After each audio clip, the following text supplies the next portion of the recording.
Bees have been busy for millions of years now, and they're not about to stop anytime soon. Foragers still return from the fields with nectar, while guard bees still watch and wait.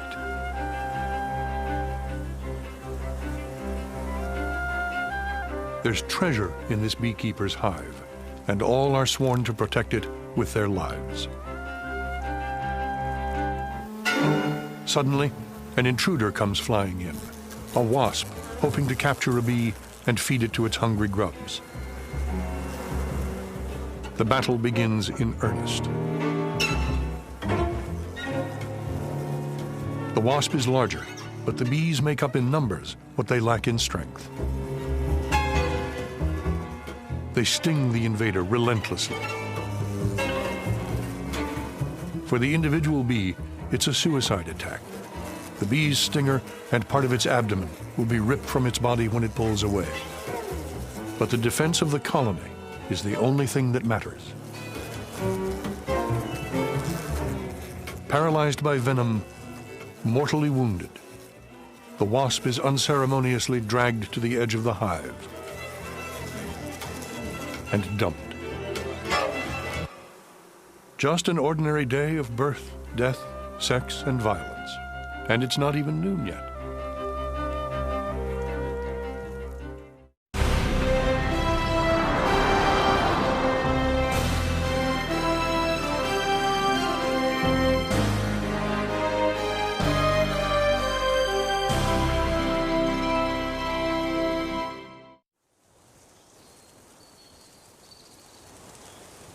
Ah, spring.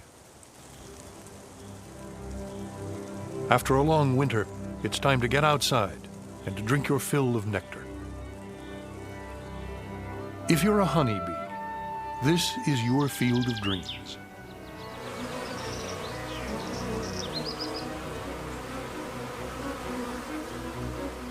Bees get almost all of their food from flowers.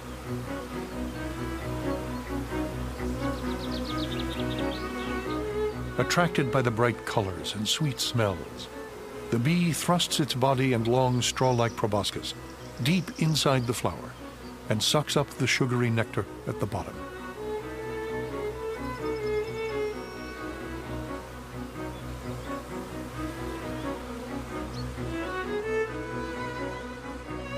Pollen, the bee's source of protein, is also on the shopping list. While the bee is gathering nectar, pollen collects on the small hairs of its body.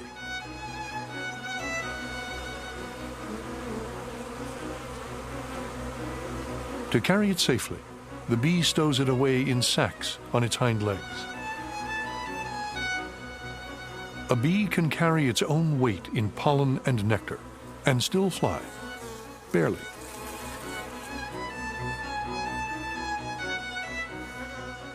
Some food will fuel the bee's own activity, but most will be saved for the communal hive.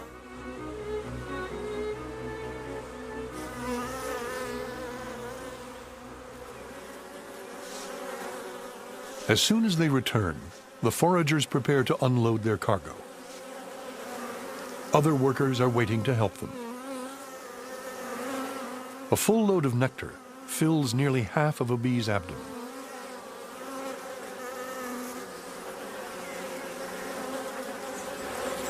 The foragers bring up the nectar from their stomachs into their mouths.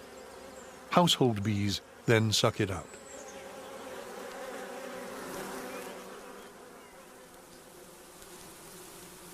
As the nectar is passed on from one bee to another, it's processed by enzymes in the bee's body. The nectar is then tipped into storage cells. It takes about 5 days for it to thicken and ripen into honey. When the process is complete, the honey cell is sealed with wax, like a lid on a jar, to be opened when needed.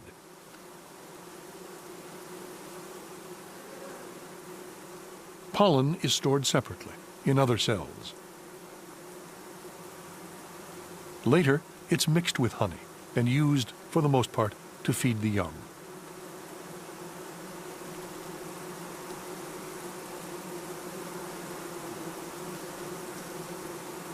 The bees pack it down to make room for the next load, and the next.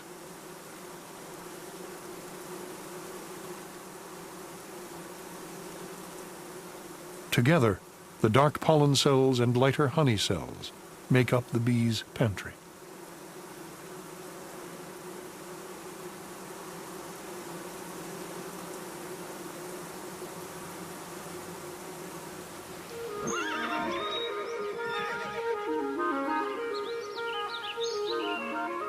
The search for nectar and pollen lasts as long as the light does.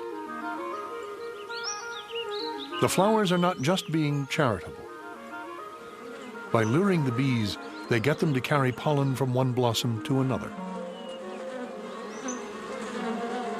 A flowering plant can't reproduce unless it gets pollen from another flower of the same type. Without bees, most would die.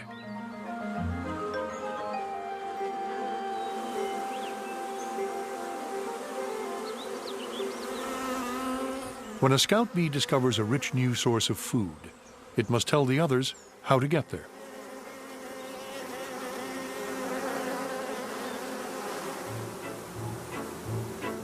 This is the waggle dance. Pay close attention. To learn the location of the nectar, watch how fast the bee waggles its body. Listen to the sounds it makes, and remember the speed, direction, and number of patterns in the dance. It's the bee's version of a map. Directions are always given in relation to the sun, to the right of it, the left, or dead ahead.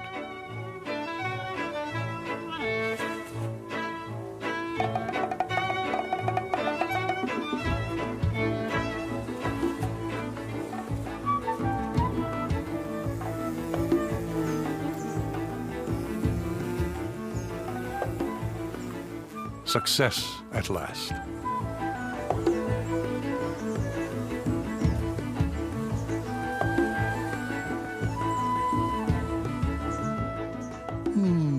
Nice nectar.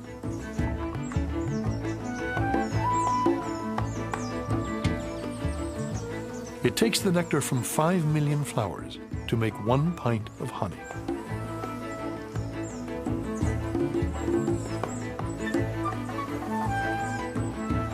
Each bee may visit hundreds of blossoms in a day and work a 12-hour shift.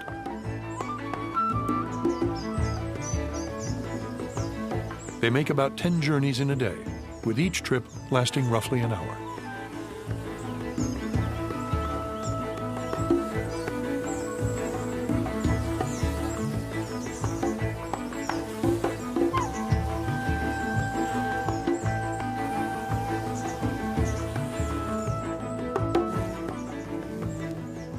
Today, just like yesterday, there is no rest for the weary.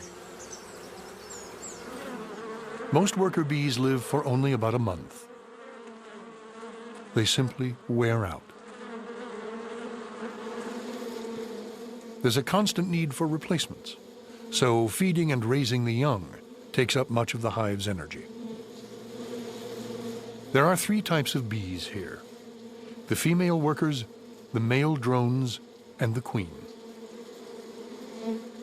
The workers are the smallest, but they do all the work of the hive, from nursing the young to foraging. Every few days, they take on a new job, running through all of them in the course of their lives. The drones, who are medium-sized, mate with the colony's queen, their one and only job. They don't forage for food. They don't even have stingers to protect themselves. The queen has only one job too, but it's the most important of all. She must lay the eggs for the next generation of workers, drones, and even her own replacement. But first, the queen must mate.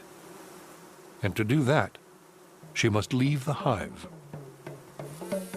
She sets off on her first mating flight when she's about a week old.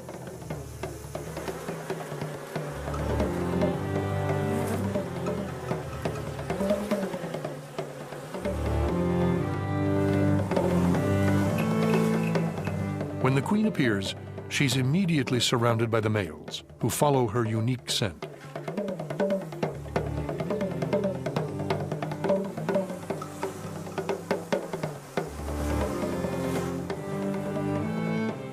Each of the dozen or so drones who get to mate with the queen dies in the act.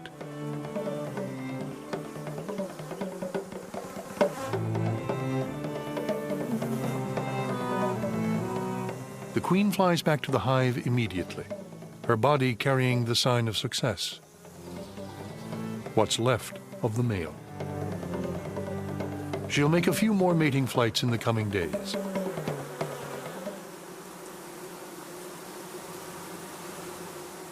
And then have enough sperm in her body to fertilize eggs for the rest of her life, which may last from 1 to 4 years.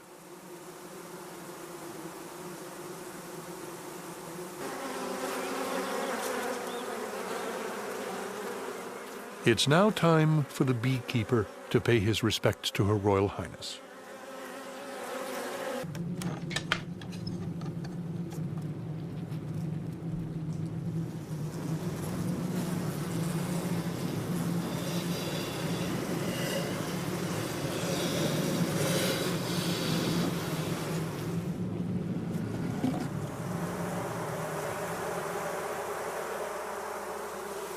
But he comes with an ulterior motive.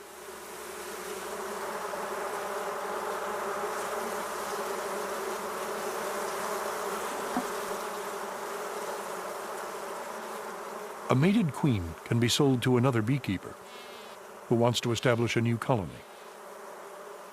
Such valuable property needs to be marked, like the brand on a steer.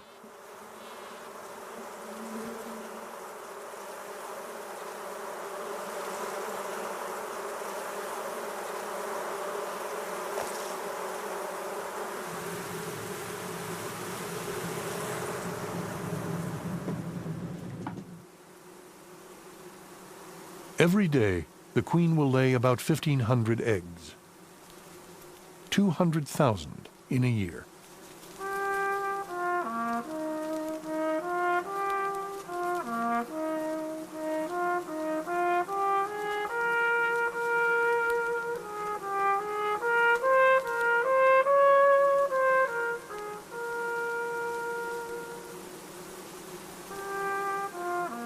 It's a tough job, but someone has to do it.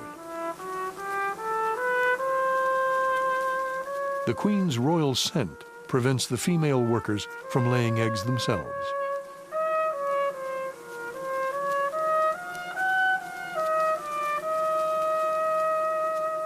It takes a few days for the eggs to grow into larvae.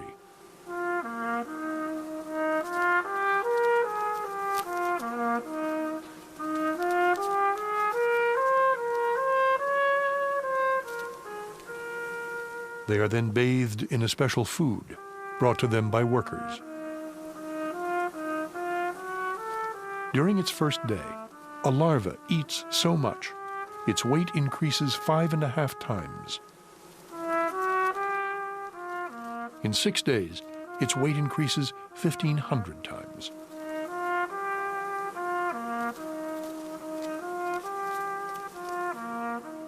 The larvae then spin cocoons, and pupae develop inside, until they emerge 2 weeks later as adult bees.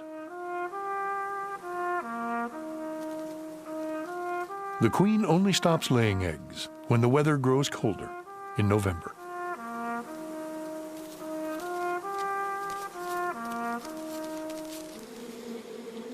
Each bee makes the metamorphosis from egg to larva to adult in about 3 weeks. And there's little surprise about the newborn sex, since every worker is a female, and almost every bee is a worker.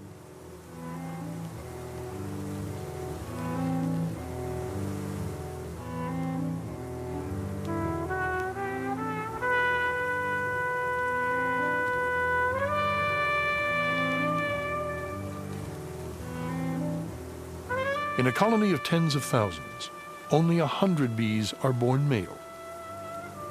The dome-shaped covers of their brood cells provide extra space for their larger bodies.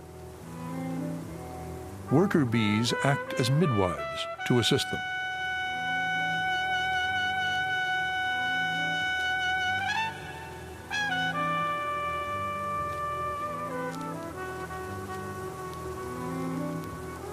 But a worker herself has to fight her way out of her brood cell unaided. No coddling allowed here.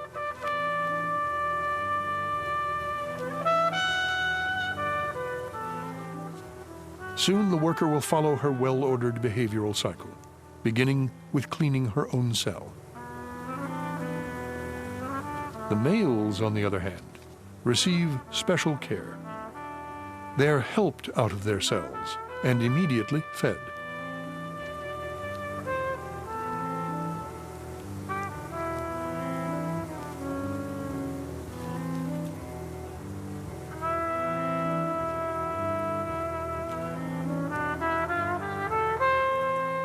In an otherwise society of equals, the male does not have to work. Even his name, drone, is another word for an idler. His large compound eyes tell of his sole purpose in life, sighting the queen on the mating flight.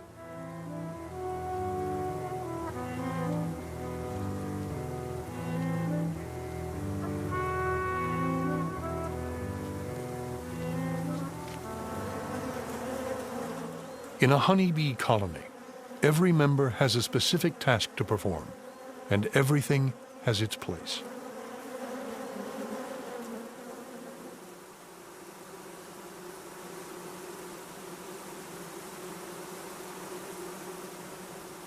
When the colony grows so large that the bees begin to run out of room, they instinctively know that it's time for the old queen to leave with half the population, and a new queen to be crowned.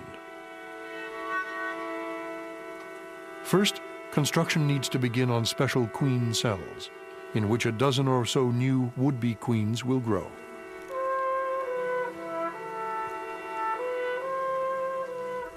This is the most exclusive neighborhood in the hive.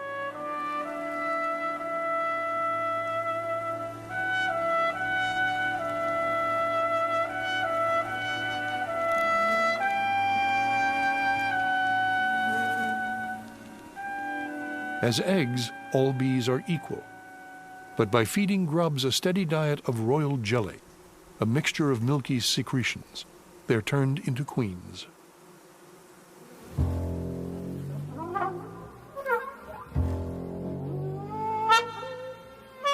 But before the new queens hatch, the old queen must leave, accompanied by thousands of workers who are close enough to follow her scent.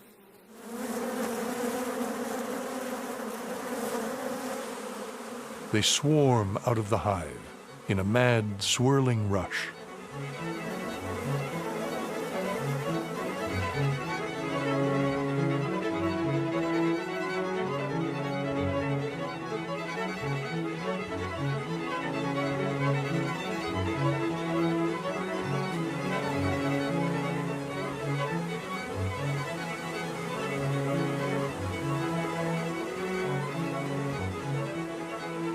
Not far from the hive, the old queen lands to rest, and the swarming bees follow her.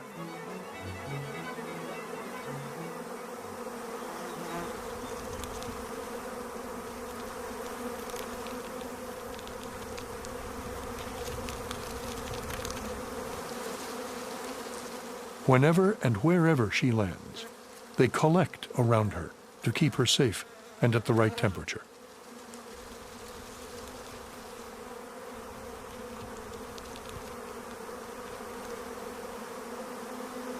She's their future, the only member of the colony who can lay eggs and produce the next generation. But swarming bees consume a great deal of energy. Whatever food they had in their stomachs is quickly used up, so they have to stop to gather more nectar. Any food not used by a foraging bee is shared.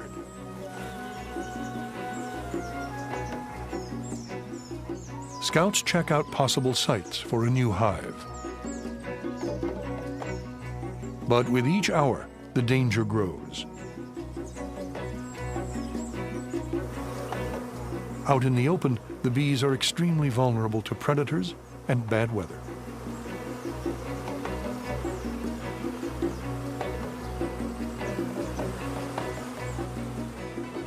Many swarms die when they can't find a new site fast enough.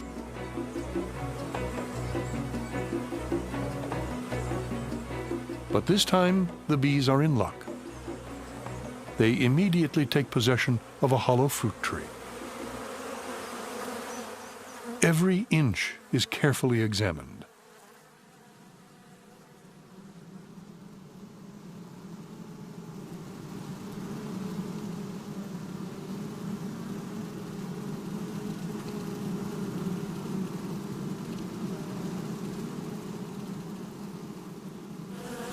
Naturally, the tree is a bit musty, so they air it out using their wings as fans. Then they spread a special scent from a gland on their abdomen. The sweet smell of home.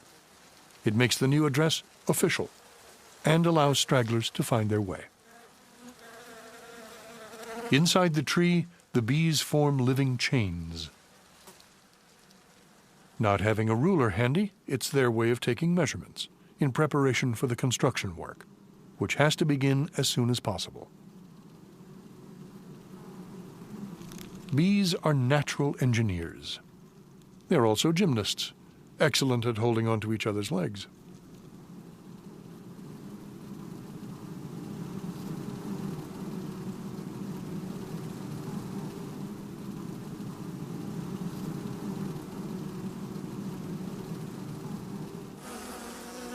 Outside, there's a steady stream of new arrivals.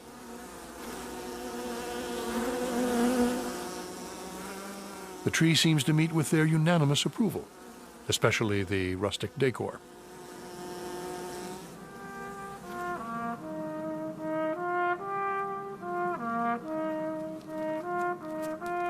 Cell upon cell and row upon row, the hive is built.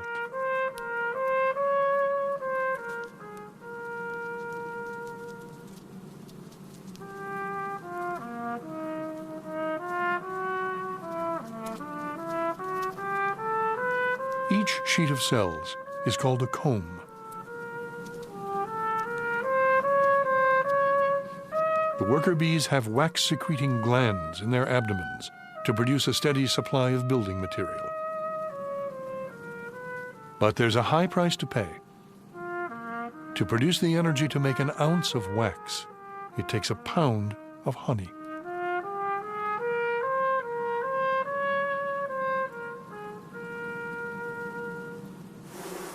Every cell is a hexagon, sharing a wall with 6 adjacent cells.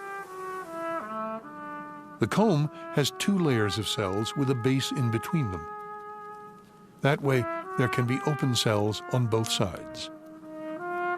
The wax can be incredibly thin without weakening the structure. A feather-light comb can support pounds of honey. The more cells that are built, the more bees can be born, and the new colony's survival ensured.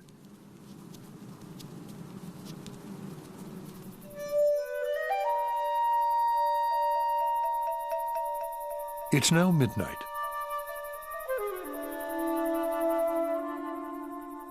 Under the penetrating gaze of an owl, the original colony rests, while other creatures stir.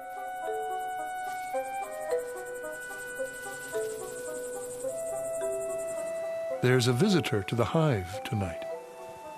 A mouse trying to keep out of the way of owls and bees alike. It's not after honey, but warmth and safety, and a snack.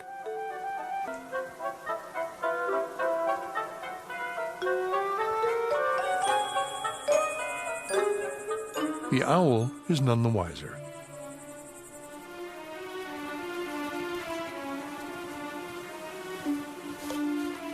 The mouse can smell the danger above. There lies the realm of the bees, where mice are not welcome.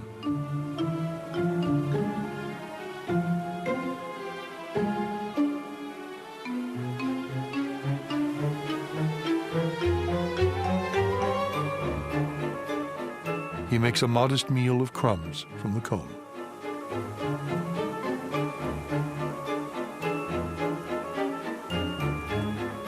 The bees are keeping the brood cells at an even 95 degrees Fahrenheit, just the right temperature for a chilly mouse.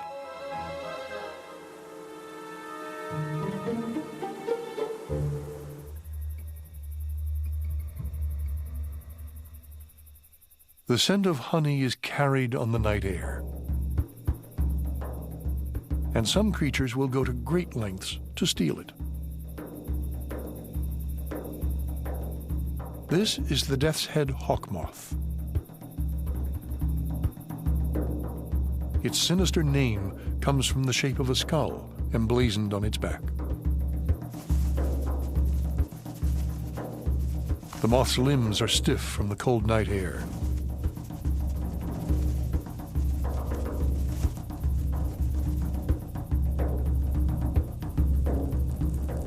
By shivering, it warms its body up before taking flight.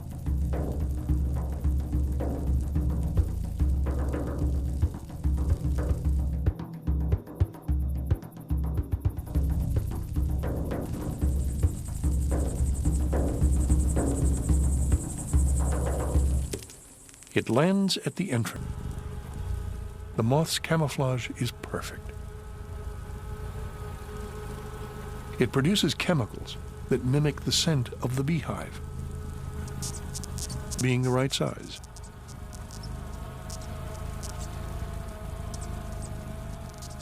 But just in case, the moth uses another deception.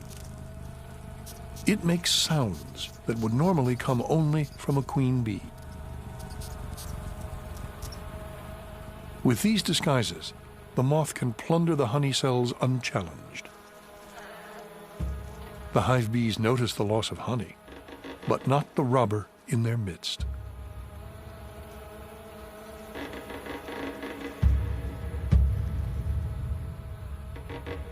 The moth sucks 4 or 5 honey cells dry.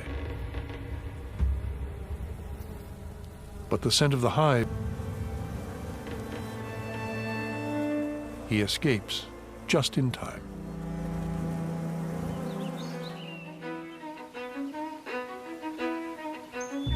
Spring now turns to summer.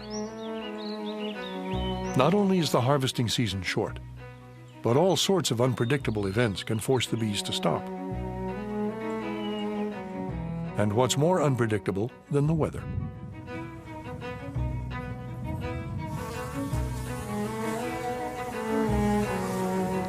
All those who can return quickly to the hive.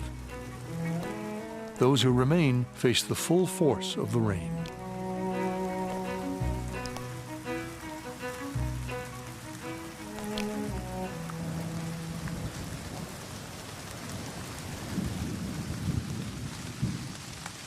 The bees are forced to seek shelter from the downpour.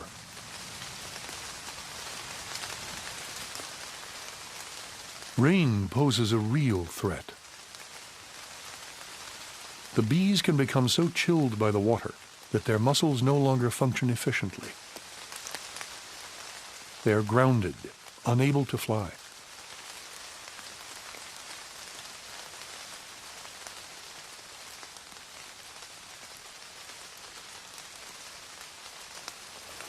Even the guard bees back at the hive are rendered useless, numbed by the cold.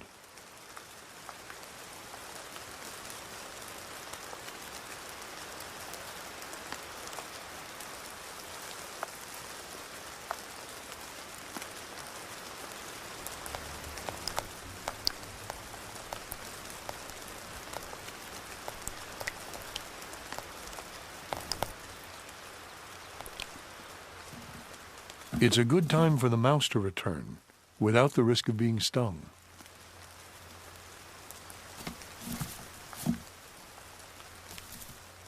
A cluster of sodden bees hangs outside the entrance. Too many foragers tried to seek shelter in the hive at the same time.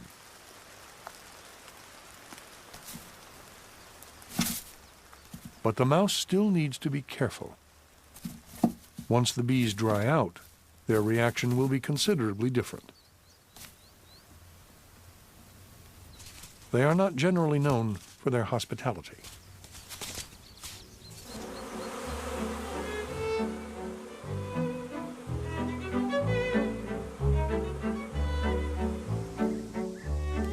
The bees have reason to be wary. There are enemies everywhere, and of these, one of the most dangerous is the bird ominously known as the bee-eater.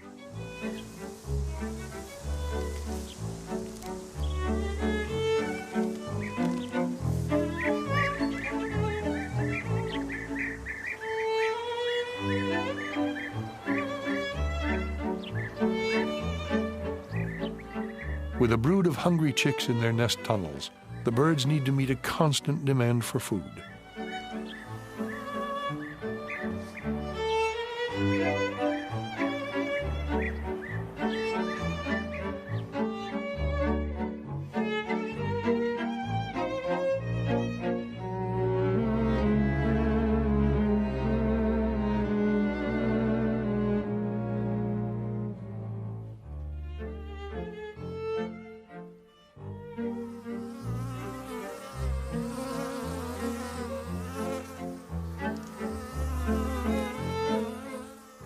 Unfortunately for the bees, the birds are unaffected by the venom in their stings.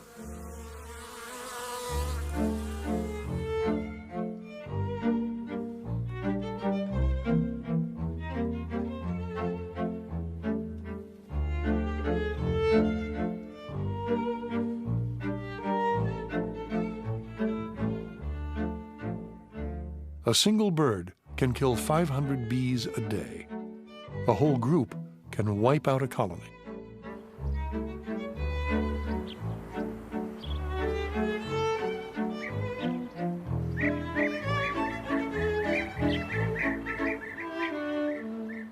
The best the bees can do is become an irritation. But the bee-eater's thick layer of feathers renders most attacks ineffective.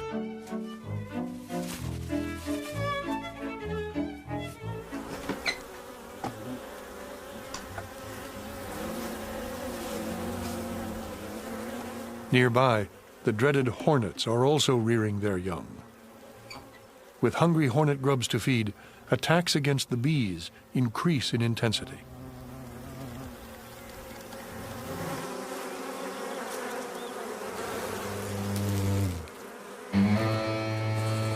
The bees counterattack, but no individual stands a chance against a hornet.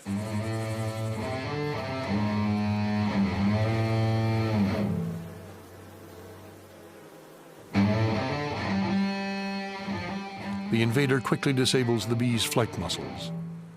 The hornets are nightmare neighbors.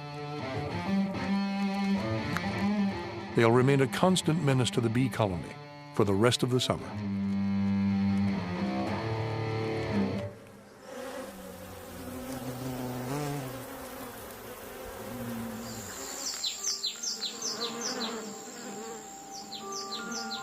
Out in the countryside, the work continues. There are thousands of different kinds of bees, but only one kind that produces honey. The honeybee can smell with her antennae, and she can taste with the tip of her proboscis. Not to mention each foot, which can taste what it touches.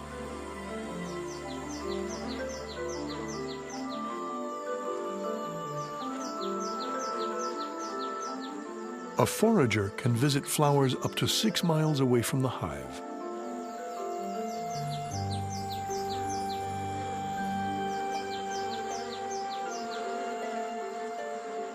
For us, that would equal a trip of 800 miles.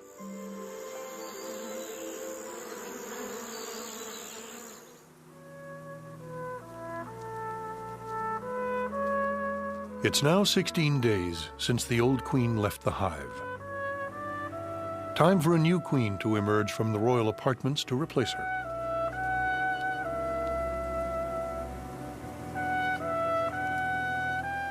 The firstborn stakes her claim to be ruler with a piping call.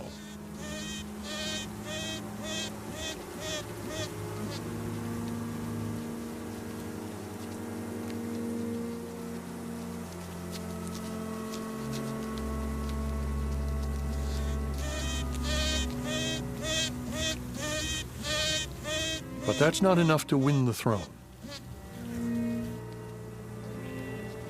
She will also have to fight up to a dozen royal sisters. One possible rival is stung to death through the wall of the brood cell before she can get out.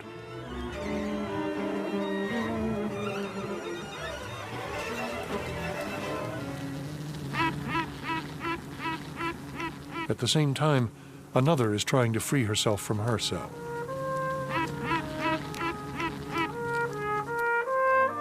The firstborn queen must now act quickly if she wants to remain in power. She heads for the brood cell of the second rival.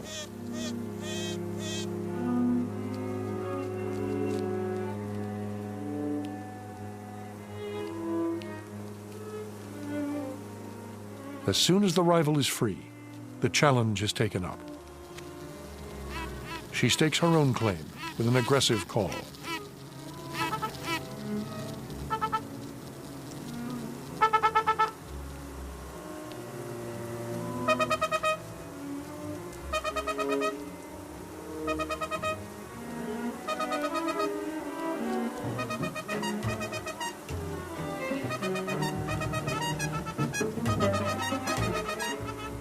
The battle for the colony begins.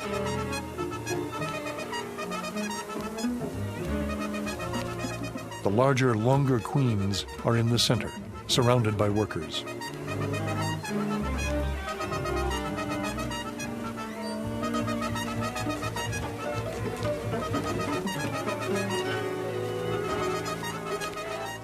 Each queen tries to sting the other to death, striking as close as possible to the sensitive abdomen.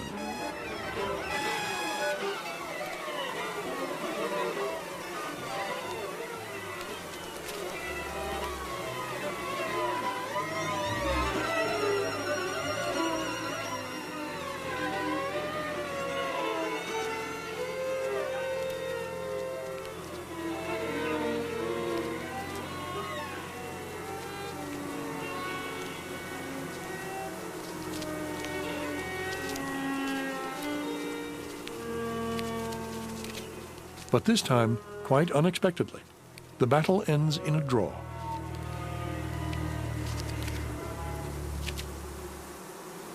The stalemate has dramatic consequences.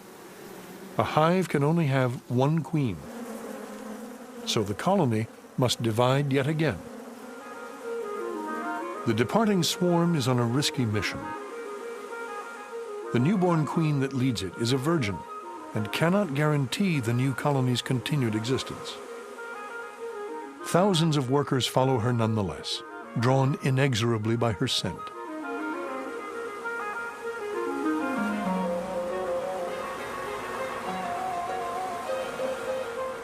A precipitous flight from the hive can have strange consequences. If the scout bees have no opportunity to find a suitable home, they may stumble into a dangerous neighborhood, infested by humans and their infernal machines.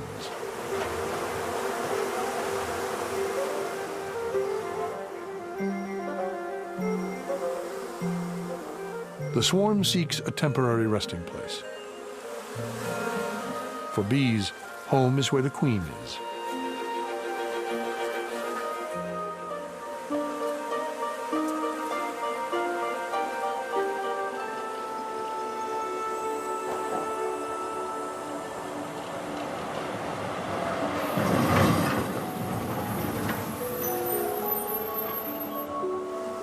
Alighting on a live overhead tram wire shows a definite lack of planning.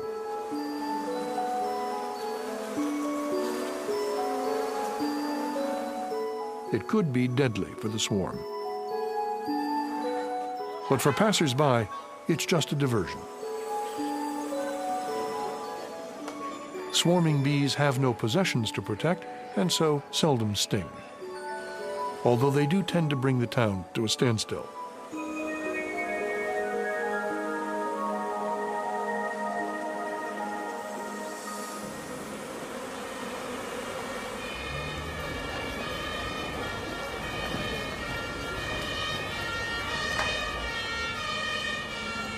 The fire department comes to the rescue.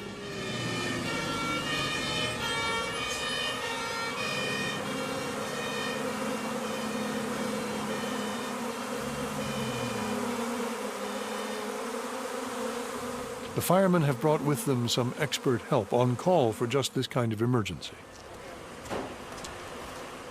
But it's not clear how the beekeepers can get the bewildered colony under control.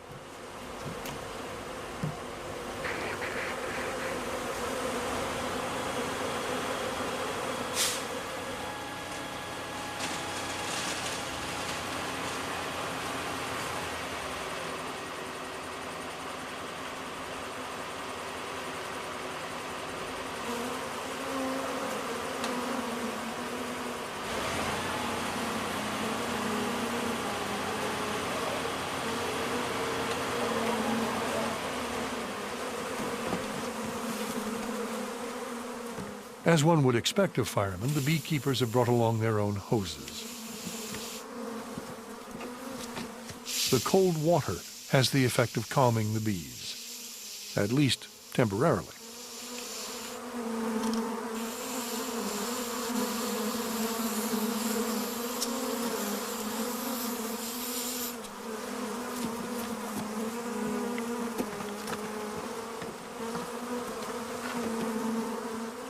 At first, the bees seem to tolerate being shaken into the box. But then they begin to rebel, led by their queen, who has been protected from the effects of the water by a layer of loyal followers. The swarm, with the queen in its midst, rises from the box and continues its journey to a new, unknown destination.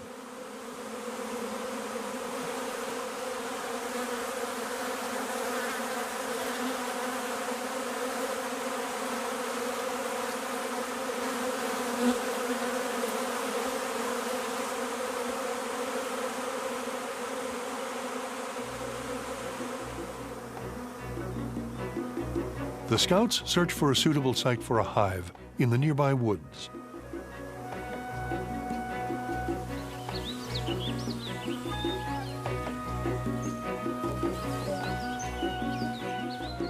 The rotted stump of an old tree seems ideal.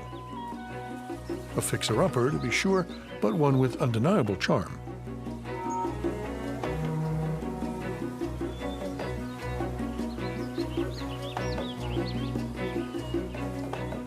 The usual inspections are cautious at first, then progressively more confident. So far, so good. It's empty, it's dry, and it's big enough for the colony. Who could ask for more?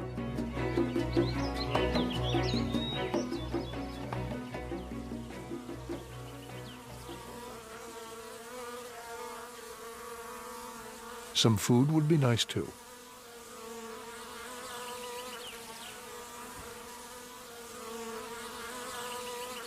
Now that the bees have settled in the woods, they search out honeydew, a sticky liquid containing a great deal of sugar, which they can turn into woodland honey.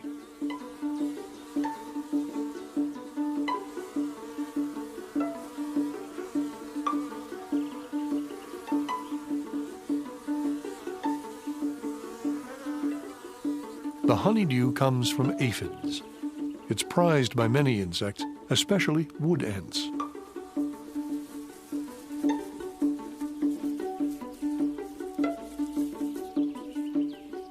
The aphids tap trees to obtain sugary sap, which their bodies turn into honeydew.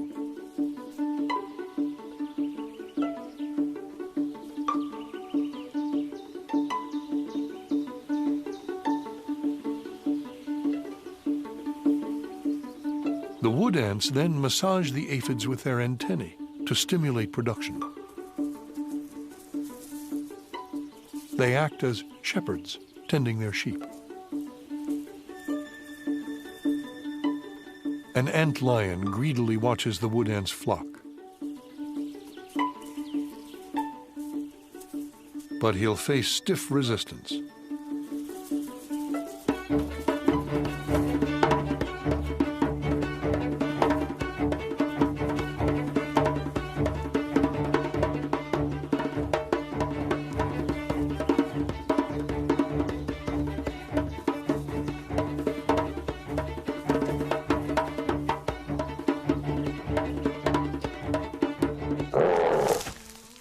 Some poachers are more imposing than others.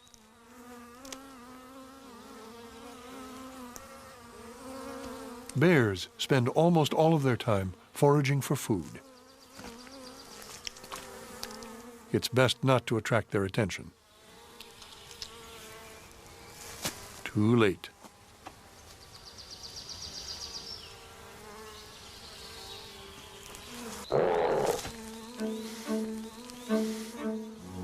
The bear is known for its sweet tooth, and a beehive is irresistible.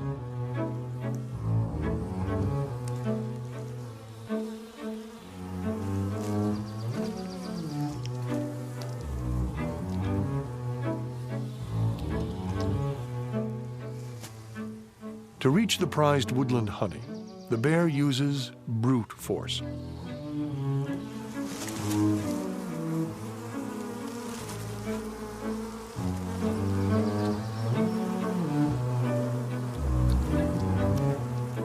But honey is only one of the attractions.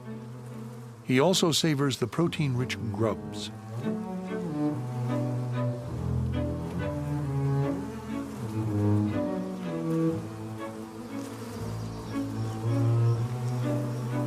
The bees desperately defend their hive. But they're no match for the bear, who shakes off their attacks. His thick fur protects him from the stinging bees long enough for him to wreak maximum damage.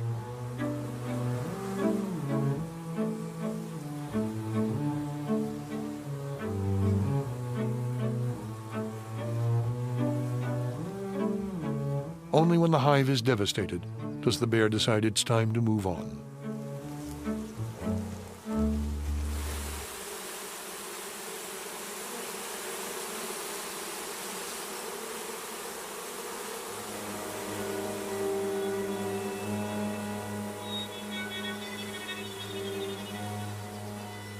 Other, smaller plunderers begin to arrive.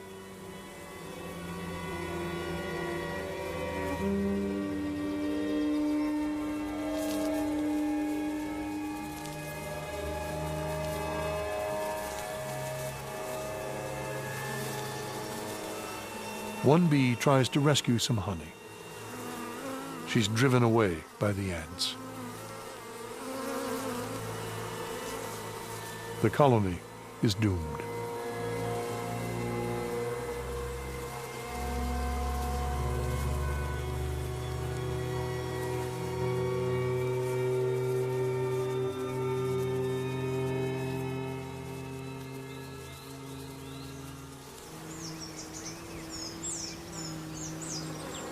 But the original hive is still very much intact. As summer heat raises the temperature inside, workers are kept busy bringing in cooling water.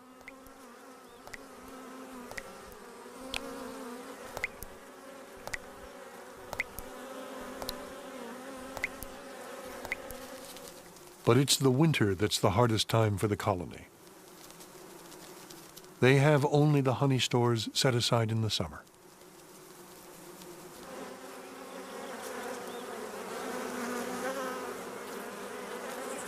All the bees must work hard for the survival of the colony. The drones who didn't mate with the queen are no longer needed. They're driven out of the hive to certain death.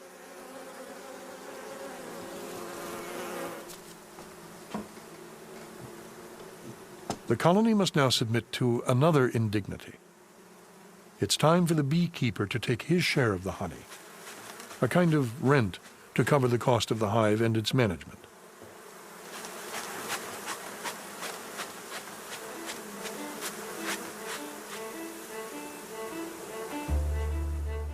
Anything he spills is public property.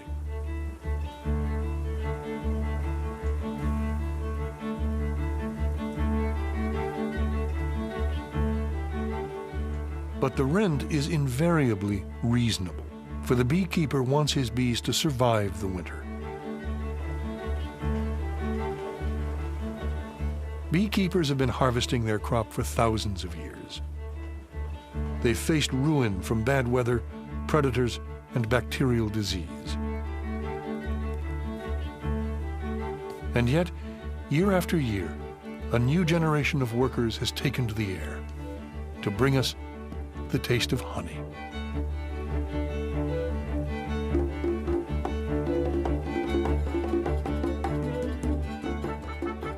In the house at Pooh Corner, A.A. Milne wrote, "What would you like best in the world, Pooh?"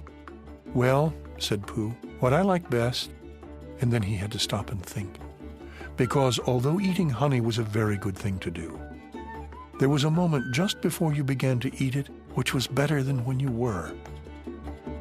But he didn't know what it was called. Sweet anticipation.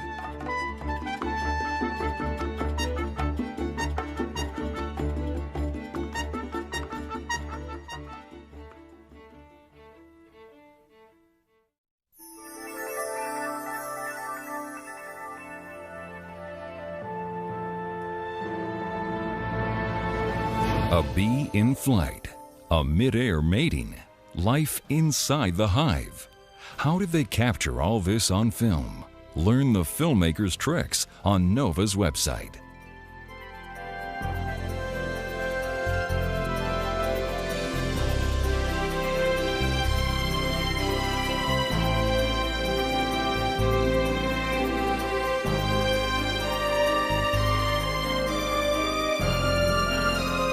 To order this show or any other NOVA program for $19.95 plus shipping and handling, call WGBH Boston Video at 1-800-255-9424.